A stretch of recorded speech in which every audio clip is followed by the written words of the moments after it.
Voice of the global south summit. सबसे पहले news में क्यों है, तो भारत ने अभी G20 की अध्यक्षता पूरी की है, जिसमें ग्लोबल साउथ के मुद्दे को आगे बढ़ाने, उसका समर्थन करने के लिए इस मंच का प्रभावी रूप से उपयोग किया है। भारत ने G20 की अध्यक्षता के दौरान ग्लोबल साउथ का पुरजोर समर्थन किया। इसके लिए भारत ने निम्नलिखित प्रयास किए हैं। सबसे पहले है, भारत ने अफ्रीका को G20 देशों के सदस्य के रूप में शामिल कराया है। भारत की G20 की अध्यक्षता के दौरान चर्चाओं और वार्ताओं में ग्लोबल साउथ के निम्नलिखित मुद्दों को शामिल किया गया है। सबसे पहले है जो बहुपक्षीय विकास बैंक है उनके गवर्नेंस में सुधार करना। सेकंड है संप्रभु ऋण, मतलब जो सरकार को मिलने वाला ऋण है उसमें उच्च स्तर का सामना करने वाले देशों के लिए ऋण को पुनर्गठित करना। तो जो उच्च ऋण स्तर का सामना करने वाले देश हैं उनके ऋण को पुनर्गठित करने का प्रयास का मुद्दा भी भारत ने उठाया है, और उनके लिए इंक्लूसिव और सस्टेनेबल फाइनेंसिंग हो सके उसका मुद्दा भी भारत ने उठाया है। जलवायु वित्त के लिए संसाधन जुटाना, तो भारत का नेक्स्ट मुद्दा क्या रहा है कि जलवायु वित्त के लिए संसाधन जुटाना, और भारत ने कहा है कि जो क्लाइमेट COP21 हुई थी, COP21 मतलब पेरिस क्लाइमेट एग्रीमेंट के तहत जो लक्ष्य निर्धारित किए गए थे $100 बिलियन बनाने का, उसकी भारत ने कहा है उसको पूरा किया जाना चाहिए। इसके बाद है भारत के अधीन G20 की अध्यक्षता में सम्मेलन की थीम थी वसुधैव कुटुंबकम, एक पृथ्वी एक परिवार एक भविष्य, जो कि भारत की क्या दिखाता है, एक प्रकार से इंक्लूसिवनेस दिखाता है, जो कि ग्लोबल साउथ के लिए जरूरी है कि ग्लोबल साउथ को विश्व में समावेशी अवसर मिले। इसके अलावा है ग्लोबल साउथ क्या है, तो ग्लोबल साउथ बेसिकली तृतीय विश्व के देश हैं जो अभी जिसमें विकासशील और अविकसित अर्थव्यवस्थाएं शामिल हैं। एक काल्पनिक रेखा ब्रंट लाइन के माध्यम से, तो ब्रंट लाइन का हम उल्लेख करते हुए दिखा देंगे कि ब्रंट लाइन के माध्यम से ग्लोबल साउथ के देशों की पहचान की जा सकती है, पर उनका लोकेशन किया जा सकता है, और क्वेश्चन में हम मैप जरूर बना देंगे और बीच में ब्रंट लाइन खींच देंगे। अब इसके बाद थोड़ा डीपली जानते हैं कि ग्लोबल साउथ क्या है। ग्लोबल साउथ शब्द सामान्यतः विकासशील देश, अल्प विकसित और अविकसित देशों को व्यक्त करता है। ये देश मुख्यतः दक्षिणी ध्रुव में अवस्थित हैं।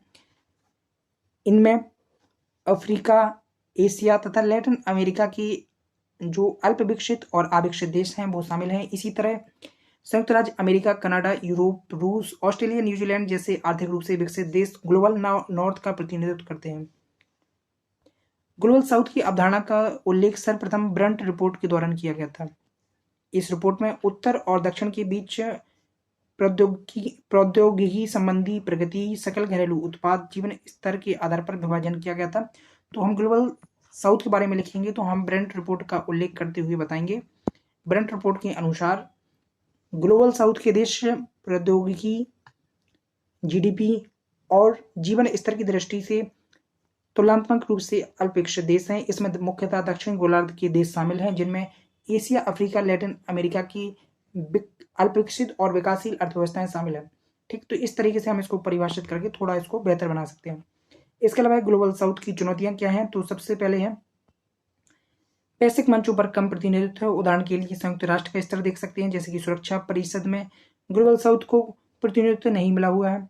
सेकंड है ग्लोबल नॉर्थ के भू राजनीतिक संघर्ष वैश्विक स्तर पर निर्णय लेने की प्रक्रिया को प्रभावित कर रहे हैं। तो दूसरा है ग्लोबल नॉर्थ के संघर्ष, जिसमें रसिया यूक्रेन वॉर को हम देख सकते हैं, जिससे तेल की कीमतों में वृद्धि हुई है, खाद्य सुरक्षा का मुद्दा उभर कर आया है और मूल्यों में अस्थिरता जैसी समस्या देखी जा रही है, जिससे ग्लोबल साउथ के देश मतलब अफ्रीका, एशिया के जो पिछड़े हुए देश हैं उनके लिए समस्याएं उत्पन्न हो रही हैं। थर्ड पॉइंट क्या है, मानदंड संबंधी मुद्दों पर ग्लोबल नॉर्थ का अलग दृष्टिकोण है। तो सबसे पहले भारत भी हमेशा कहता आया है कि डेमोक्रेसी और ह्यूमन राइट का दृष्टिकोण वो नहीं होना चाहिए जो अमेरिका का दृष्टिकोण है। भारत हमेशा, जैसे कि लोकतंत्र के संदर्भ में भी भारत का कहना है, लोकतंत्र, मानवाधिकार, जलवायु गवर्नेंस आदि के लिए एजेंडे की व्याख्या को लेकर ग्लोबल नॉर्थ और ग्लोबल साउथ के बीच में असहमति का अभाव है। तो यह इनके बीच में सहमति का अभाव है। नेक्स्ट है जलवायु परिवर्तन सहित अधिकांश वैश्विक चुनौतियों पर ग्लोबल साउथ पर विषमता पूर्वक प्रभाव पड़ता है।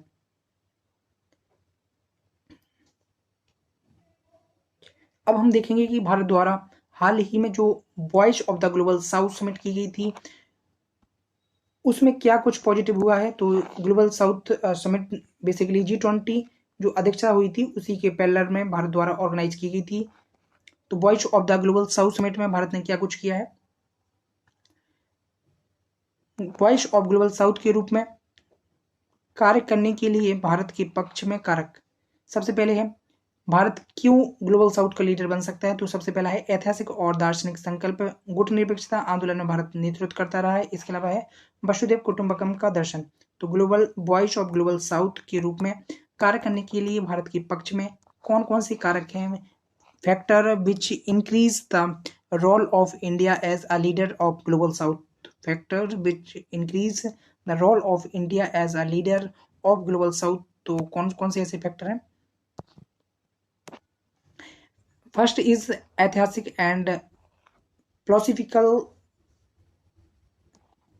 संकल्प जो है इंडिया का वह काफी महत्वपूर्ण है। सेकंड है गुट निरपेक्षता आंदोलन, भारत अतीत में जो ग्लोबल साउथ के देश हैं भारत ने उनका नेतृत्व गुट निरपेक्षता आंदोलन की अपन नॉन अलाइनमेंट मूवमेंट के रूप में किया है। तो यह काफी महत्वपूर्ण फैक्टर है भारत के पक्ष में। इसके अलावा है वसुधैव कुटुंबकम का दर्शन।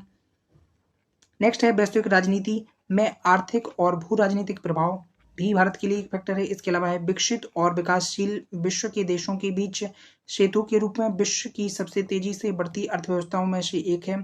इसके अलावा है जिम्मेदारी सहभागी, भारत मानवीय संकट के समय में सबसे पहले राहत पहुंचाने वाले देश में शामिल है, कई देशों को तकनीकी और वित्तीय सहायता प्रदान करता है। ग्लोबल साउथ के लिए भारत द्वारा शुरू की गई पहल है, तो सबसे पहले है महर्षि पहल है, अंतर्राष्ट्रीय मिलेट और अन्य प्राचीन खाद्यान्न अनुसंधान पहल महर्षि,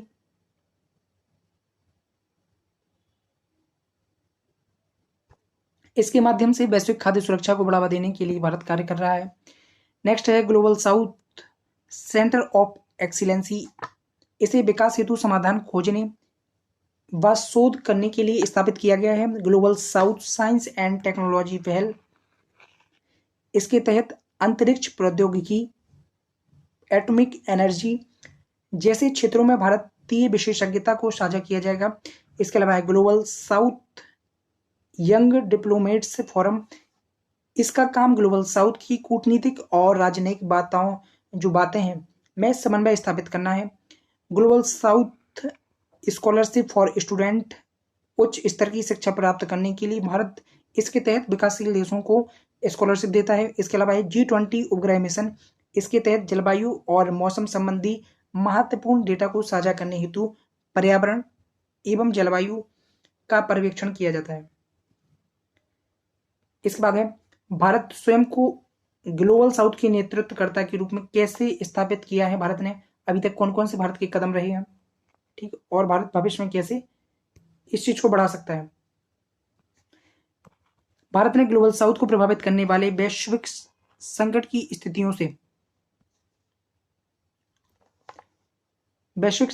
स्थितियों से निपटने के लिए बहुदेशात्मक कूटनीतिक सहभागिताएं की हैं, साथ ही आर्थिक और तकनीकी समृद्धि के पथ पर बढ़कर वैश्विक स्तर पर अपनी मजबूत साख बनाई है।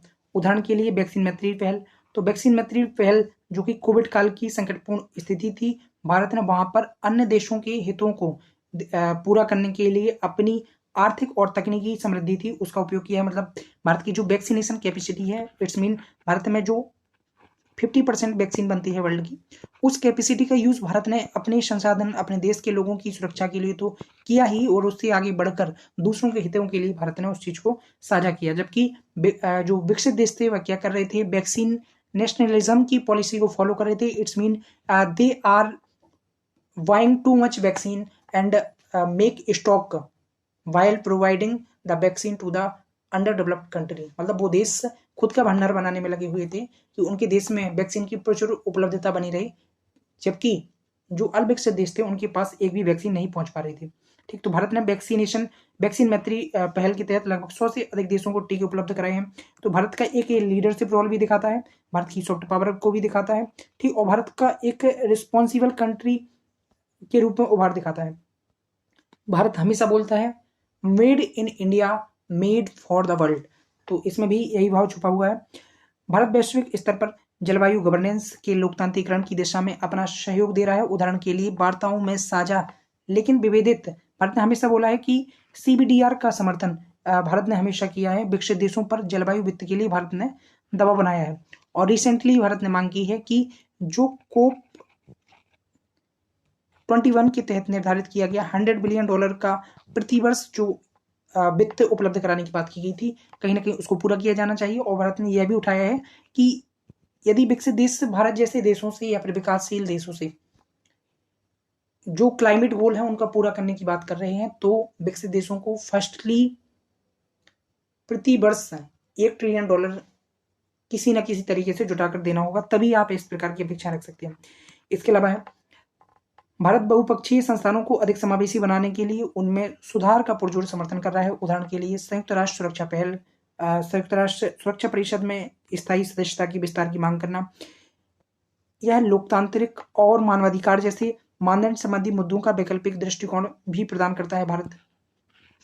इसके अलावा भारत एक बड़ी डेमोक्रेसी भी है, ठीक है। तो ऐसे में जो विकसित विकासशील देश हैं तो उनके लिए भारत एक डेमोक्रेटिक लीडरशिप प्रदान कर सकता है। यह मानव संसाधन, प्रौद्योगिकी, ऊर्जा जैसे क्षेत्रों में ग्लोबल साउथ की क्षमता निर्माण कर सकता है, क्योंकि भारत ग्लोबल साउथ के देशों से इन क्षेत्रों में न केवल आगे है बल्कि जो शेयर करने की वैल्यू है वो भी रखता है।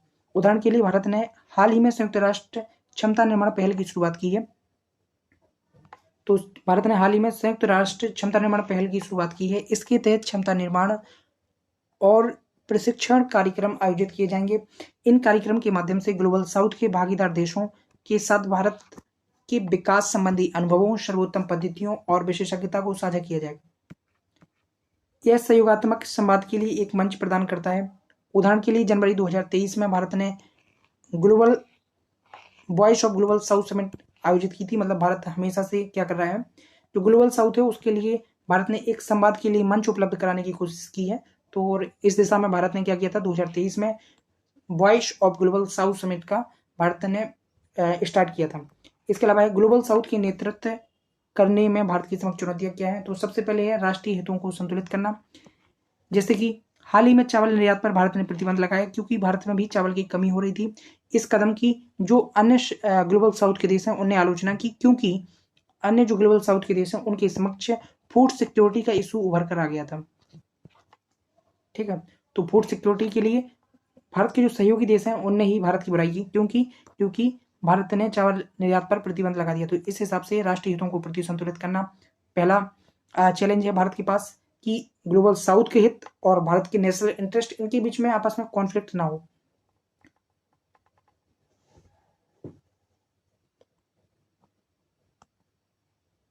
इसके बाद है भारत के पास ग्लोबल साउथ के देशों को पर्याप्त सहायता प्रदान करने के लिए सीमित मात्रा में ही संसाधन उपलब्ध हैं, तो एक बड़ी चुनौती है। जबकि चीन के पास ऐसे इस दिशा में काफी अधिक रिसोर्स हैं। उदाहरण के लिए चीन अफ्रीका में बिगेस्ट इन्वेस्टर बन चुका है अफ्रीका में, ठीक। और जबकि भारत के पास फंड नहीं है, और इवन जो भारत की कुछ परियोजनाएं हैं जैसे कि एशिया अफ्रीका ग्रोथ कॉरिडोर, तो AFGC जैसी परियोजनाएं, तो भारत के पास इन परियोजनाओं को पूरा करने के लिए पर्याप्त मात्रा में रिसोर्स नहीं है। इसके बाद नेक्स्ट है भारत को विशेष रूप से विकास वित्त, अवसंरचना और व्यापार संबंधी विकास योजनाओं में चीन के साथ प्रतिस्पर्धा करनी पड़ती है। इसके अलावा उसके द्वारा किए जा रहे हस्तक्षेप का भी सामना करना पड़ता है। चीन आर्थिक सहायता, ऋण, कूटनीति के माध्यम से भू राजनीतिक एजेंडे को आगे बढ़ा रहा है, ठीक है। अब आगे की राय क्या है, तो आगे की राय यही हो सकती है कि भारत सबसे पहले बहुपक्षीय मंचों पर ग्लोबल साउथ की चिंताओं को स्वीकार किया जाना चाहिए, उन पर विचार किया जाना चाहिए। उदाहरण के लिए भारत बहुपक्षीय मंचों के लिए निर्मित अपने 5 पिलर दृष्टिकोण का उपयोग करके समावेशी संवाद स्थापित कर सकता है।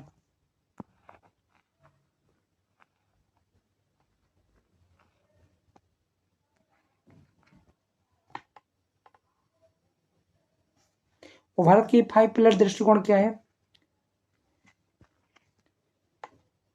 सम्मान, संवाद, सहयोग, सम्मान, संवाद, सहयोग, शांति, समृद्धि। तो ये 5S का दृष्टिकोण है भारत का, सम्मान, संवाद, सहयोग, शांति, समृद्धि। कनेक्टिविटी संबंधी अवसंरचनाओं और प्रौद्योगिकी के हस्तांतरण पर भारत को बल देना होगा। इसके अलावा व्यापार, प्रौद्योगिकी, पर्यटन, संसाधन पर ग्लोबल साउथ के देशों में भी आपस में सहक्रियाएं विकसित करनी चाहिए। ग्लोबल साउथ के देशों में वित्तीय रूप से आत्मनिर्भरता बढ़ाने, पूंजी तक उनकी पहुंच उपलब्ध कराने के लिए वैश्विक व्यापार और वित्तीय संसाधनों में भारत को हमेशा सुधार की वकालत करनी चाहिए। उदाहरण के लिए WTO में सुधार से ग्लोबल साउथ के देशों को वैश्विक व्यापार में न्यायसंगत और समान नियम आधारित पहुंच उपलब्ध हो सकेगी। भारत का प्रस्ताव भी इस दिशा में मदद कर सकता है। भारत ने क्या प्रस्ताव रखा है? विश्व व्यवस्था को फिर से ऊर्जावान बनाने के लिए भारत ने 4R मतलब ग्लोबल साउथ के स्तर पर भारत ने 4R एजेंडे को रखा है, जिसमें क्या है, रिस्पॉन्स मतलब वैश्विक जो ग्लोबल है उन जो सॉरी ग्लोबल साउथ है उनकी इंटरेस्ट को उनको सबसे पहले रिकॉग्नाइज करना चाहिए, उनकी इंटरेस्ट के लिए रिस्पॉन्स करना चाहिए, उनकी सोवरेनिटी या फिर उनके जो उनका मतलब जो महत्व है उसको रिस्पेक्ट देना चाहिए। इसके अलावा है रिफॉर्म करना चाहिए किसमें, तो वैश्विक व्यवस्था में। तो भारत ने सबसे पहला क्या है, रिस्पॉन्स होना चाहिए किसके लिए, ग्लोबल साउथ के देशों के इंटरेस्ट के लिए रिस्पॉन्स होना चाहिए। रिकॉग्नाइज मतलब ग्लोबल साउथ के देशों को रिकॉग्नाइज किया जाना चाहिए। इसके अलावा है रिस्पेक्ट मतलब उनकी आर्थिक संप्रभुता उनकी संप्रभुता की रिस्पेक्ट की जानी चाहिए। इसके अलावा है रिफॉर्म, रिफॉर्म किसमें होना चाहिए, जो कि ग्लोबल गवर्नेंस है उसमें रिफॉर्म होना चाहिए। इसका अर्थ है ग्लोबल साउथ के देशों की प्राथमिकताओं की ओर ध्यान देना।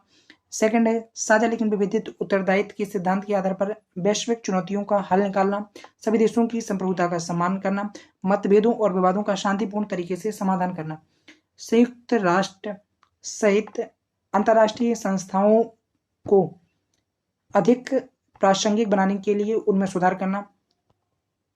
ठीक है, अब एक नेक्स्ट महत्वपूर्ण जो कि आप बोल सकते हैं ग्लोबल साउथ या फिर जो विकासशील देशों का एक ग्रुप है उसके बारे में थोड़ी जानकारी ले लेते हैं, जिसका नाम है G77। भारत ने क्यूबा में G77 प्लस चाइना शिखर सम्मेलन के दौरान ग्लोबल साउथ के प्रति अपनी प्रतिबद्धता को दोहराया। तो G77 प्लस चाइना मतलब जो G77 हो उसमें चाइना शामिल नहीं है। G77 विकासशील देशों के समूह को G77 प्लस चाइना भी कहा जाता है। इसका कारण यह है कि चीन इस समूह के साथ मिलकर तो कार्य करता है लेकिन आधिकारिक तौर पर स्वयं इसका पूर्ण सदस्य नहीं है। तो हमें एक ध्यान रखना है कि G27 क्या है, एक तो विकासशील देशों का एक मंच है, बट चाइना इसका सदस्य नहीं है। चाइना विकासशील देशों की कैटेगरी में आज के समय में आता है, but now still China is not the member of this group. इसकी उत्पत्ति कभी हुई थी, तो इसकी उत्पत्ति 1964 में हुई थी, जिसमें 77 विकासशील देशों ने भागीदारी की थी। उद्देश्य क्या था, यह ग्लोबल साउथ के देशों को अपनी सामूहिक आर्थिक हितों को स्पष्ट करने और उन्हें बढ़ावा देने के लिए एक मंच उपलब्ध कराता है। तो सामूहिक जो आर्थिक हित हैं उनको पूरा करने के लिए ग्लोबल साउथ के देशों को एक प्लेटफॉर्म पर प्रोवाइड करता है। साथ ही यह संयुक्त राष्ट्र और उसकी संस्थाओं के समक्ष अपनी संयुक्त आवाज को रखने का एक माध्यम प्रदान करता है। यह विकास के लिए दक्षिण दक्षिण सहयोग को भी बढ़ावा देता है। सदस्य देश कौन कौन से हैं, तो इसमें वर्तमान में इस समूह में लगभग 134 देश शामिल हैं और भारत भी इसका सदस्य है। तो ग्रुप का नाम भले ही G77 हो, इसकी सदस्य संख्या ऑलमोस्ट 2 टाइम है, मतलब 134 है। अन्य महत्वपूर्ण जानकारी, चाइना इसका सदस्य नहीं है, हालांकि इसके साथ कोऑपरेशन करता है। यह संयुक्त राष्ट्र में विकासशील देशों का सबसे बड़ा अंतर सरकारी संगठन है, मतलब संयुक्त राष्ट्र के भीतर जो विकासशील देशों की लॉबी है, पर ग्रुप बोल सकते हैं। तो उस दृष्टि से यह सबसे बड़ा विकासशील देशों का संगठन है और हमेशा विकासशील देशों के हितों को, उनके मुद्दों को उठाता है।